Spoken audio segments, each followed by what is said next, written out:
ಓಂ ಗಣೇಶಾಯ ನಮಃ. ವಂದನೆಗಳು ಸ್ನೇಹಿತರೆ, ಸ್ವಾಗತ. ನಾವು ಈ ವಿಡಿಯೋನಲ್ಲಿ ಮೇಷರಾಶಿ ಗೋಚಾರ ಫಲ ಬಗ್ಗೆ ತಿಳ್ಕೊಳ್ಳೋಣ. ಆರೋಗ್ಯದ ಕಡೆ ಹೆಚ್ಚು ಗಮನ ಕೊಡಬೇಕಾಗಿರುವಂತಹ ಸಮಯ. ಅದರಲ್ಲೂ ಇನ್ಫೆಕ್ಷನ್ಸ್ ಏನಾದರೂ ಇದ್ದರೆ ತಕ್ಷಣ ವೈದ್ಯರಿಗೆ ತೋರಿಸಿ ಅದನ್ನು ಗುಣ ಮಾಡಿಕೊಳ್ಳೋದು ಉತ್ತಮ. BP ಮತ್ತು ಶುಗರ್ಗೆ ಟ್ರೀಟ್ಮೆಂಟ್ ತಗೊಳ್ತಾ ಇರುವಂಥವರು ಸ್ವಲ್ಪ ಜಾಗ್ರತೆಯಿಂದ ಇರಬೇಕು. ವೈದ್ಯರ ಸಲಹೆಯಂತೆ ನಡ್ಕೊಳ್ಳೋದು ಉತ್ತಮ. ನಿಮಗೆ ಕೋಪ ಬೇಗ ಬರುತ್ತೆ. ಇದರದ್ದು ಪರಿಣಾಮ BP ಏರುಪೇರಾಗುವಂತಹ ಸಾಧ್ಯತೆ ಜಾಸ್ತಿ ಇರುತ್ತೆ. ಹಾಗಾಗಿ ಕೋಪ ಮಾಡ್ಕೊಳ್ಳೋದ್ರಿಂದ ಆರೋಗ್ಯಕ್ಕೆ ತೊಂದರೆ ಆಗುತ್ತೆ. ಅಷ್ಟೇ ಅಲ್ಲ, ಕುಟುಂಬದವ್ರ ಜೊತೆ, ಬಂಧು ಮಿತ್ರರ ಜೊತೆ, ಮತ್ತು ಉದ್ಯೋಗಸ್ಥರಾದರೆ ನಿಮ್ಮ ಸಹೋದ್ಯೋಗಿಗಳ ಜೊತೆ ಮತ್ತು ಮೇಲಿನ ಅಧಿಕಾರಿಗಳ ಜೊತೆ ನೀವು ವಾದ ಮಾಡೋದ್ರಿಂದ ಸಂಬಂಧಗಳು ಹಾಳಾಗ್ಬಿಡುತ್ತೆ. ಈ ಕಾರಣಗಳಿಂದ ನೀವು ಕೋಪ ಕಮ್ಮಿ ಮಾಡಿಕೊಂಡ್ರೆ ಆರೋಗ್ಯನೂ ಚೆನ್ನಾಗಿರುತ್ತೆ ಮತ್ತು ಸಂಬಂಧಗಳು ಚೆನ್ನಾಗಿರುತ್ತೆ. ಮತ್ತು ಹಣಕಾಸಿನ ವಿಷಯ ನೋಡೋದಾದರೆ ನಿಮಗೆ ಧನಲಾಭ ಚೆನ್ನಾಗಿದೆ.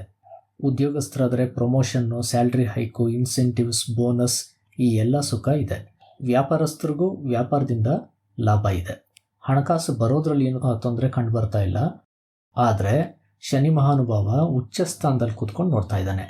ಹಾಗಾಗಿ ಅನಗತ್ಯ ಖರ್ಚುಗಳ ಬಗ್ಗೆ ತುಂಬ ಜಾಗೃತಿಯಿಂದ ಇರಬೇಕು. ಅದರಲ್ಲೂ ನೀವು ಯಾರಿಗಾದ್ರೂ ಸಾಲ ಕೊಟ್ಟರೆ ಅದು ವಾಪಸ್ ಬರೋದು ಅಷ್ಟು ಸುಲಭ ಅಲ್ಲ. ಹಾಗಾಗಿ ಸಾಲ ಕೊಡಬೇಕಾಗಿದ್ದರೆ ಎಚ್ಚರಿಕೆಯಿಂದ ಇರೋದು ಉತ್ತಮ. ಉದ್ಯೋಗಸ್ಥರಾದರೆ ಇಲ್ಲಿ ಕೆಲಸ ಬಿಟ್ಟು ಬೇರೆ ಕಡೆ ಕೆಲಸ ಮಾಡಬೇಕು ಆ ಥರ ಅಂದ್ಕೊಂಡಿದ್ರೆ ಕರೆಕ್ಟಾಗಿ ಪ್ಲ್ಯಾನ್ ಮಾಡಿ ಆಮೇಲೆ ಕೆಲಸ ಬಿಡಿ. ಬೇರೆ ಕಡೆ ಕೆಲಸ ಸಿಗೋದಕ್ಕೆ ಮುಂಚೆ ನೀವು ಕೆಲಸ ಬಿಟ್ಬಿಡೋದು ಅಷ್ಟು ಉತ್ತಮವಾಗಿರುವಂಥದ್ದಲ್ಲ. ಸಾಮಾನ್ಯವಾಗಿ ಎಲ್ಲ ಕೆಲಸ ಕಾರ್ಯಗಳಲ್ಲಿ ಸ್ವಲ್ಪ ನಿಧಾನ ಕಂಡು ಬರ್ತಾ ಇದೆ.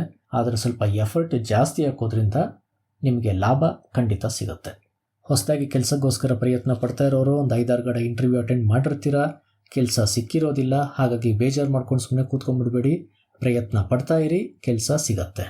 ಸ್ನೇಹಿತರೆ, ನಾನು ಅಪ್ಡೇಟೆಡ್ಸ್ ವಿಡಿಯೋಗಾಗಿ ನನ್ನ ಚಾನಲ್ನ ಸಬ್ಸ್ಕ್ರೈಬ್ ಮಾಡಿ ಮತ್ತು ನೋಟಿಫಿಕೇಷನ್ ಬೆಲ್ ಐಕಾನ್ನ ಕ್ಲಿಕ್ ಮಾಡಿ. ಪರಿಹಾರದ ಬಗ್ಗೆ ನೋಡೋದಾದರೆ ನೀವು ಕುಲದೇವರ ಪೂಜೆ ಮಾಡಬೇಕು. ಮನೆಯಲ್ಲಿ ಫೋಟೋ ಇದ್ದರೆ ಅದಕ್ಕೆ ಪೂಜೆ ಮಾಡಿ.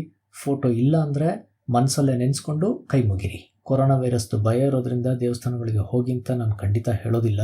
ದೇವಸ್ಥಾನಕ್ಕೆ ಹೋಗದೇ ಇರೋದೇ ತುಂಬ ಉತ್ತಮ. ಪ್ರತಿನಿತ್ಯ ಶಿವನಾಮ ಸ್ಮರಣೆ ಮಾಡಬೇಕು.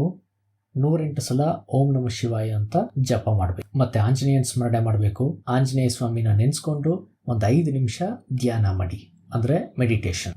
ಮತ್ತು ಮುಖ್ಯವಾದ ಕೆಲಸ ಮಾಡೋಂಥ ಸಮಯದಲ್ಲಿ ಅಥವಾ ಮುಖ್ಯವಾದ ದಿನ ನಿಮಗೆ ಏನಿರುತ್ತೆ ಆ ದಿನ ಹಸಿರು ಬಣ್ಣದ ಬಟ್ಟೆನ ಧರಿಸಕ್ಕೆ ಹೋಗಬೇಡಿ. ಇದು ನಿಮ್ಮ ಪರಿಹಾರ. ಧನ್ಯವಾದ ಸ್ನೇಹಿತರೆ. ನಾನು ಅಪ್ಡೇಟೆಡ್ಸ್ ವಿಡಿಯೋಗಾಗಿ ನನ್ನ ಚಾನಲ್ನ ಸಬ್ಸ್ಕ್ರೈಬ್ ಮಾಡಿ ಮತ್ತು ನೋಟಿಫಿಕೇಷನ್ ಬೆಲ್ ಐಕಾನ್ನ ಕ್ಲಿಕ್ ಮಾಡಿ.